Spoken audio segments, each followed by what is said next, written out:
কাতারে বাংলাদেশি রেস্তোরাঁয় এখন প্রবাসীদের উপচে পড়া ভিড়। তাই রমজান মাস জুড়ে ইফতারি সামগ্রী ভালোই বিক্রি করছে রেস্তোরাঁ ব্যবসায়ীরা। সেই সাথে রমজান ঘিরে জমেছে কাতারের ইফতার বাজার।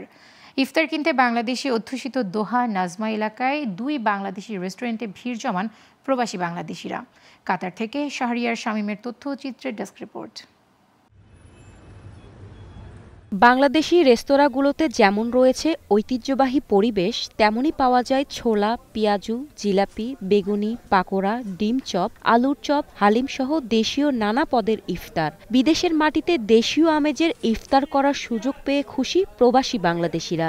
এখানে আমাদের চাহিদা অনুযায়ী সাধ্যের ভিতরে সবকিছু একসাথে পাওয়া যায় এবং যেটা আমরা চোখ বন্ধ করে বিশ্বাস করতে পারি এটা স্বাস্থ্যসম্মত, আমাদের জন্য এটা ভালো হবে। আল্লাহর সন্তুষ্টি লাভের আশায় ইফতার সামগ্রী বিক্রিতে ছাড় দেয় বাংলাদেশি রেস্তোরাঁগুলো। পাশাপাশি পাওয়া যায় কম দামের ইফতার প্যাকেজ। বিশেষ মূল্য ছাড় দেওয়া রেস্তোরাঁগুলোতে বেচাকেনাও ভালো বলে জানান ব্যবসায়ীরা।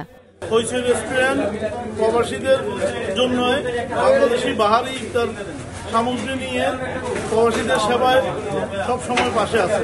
রেস্টুরেন্ট ব্যবসায়ীরা বলেন, সব ধরনের ইফতার সামগ্রী কম দামে বিক্রি করা হয়, এমনকি হোটেলে বসেও খাবারের ব্যবস্থা আছে।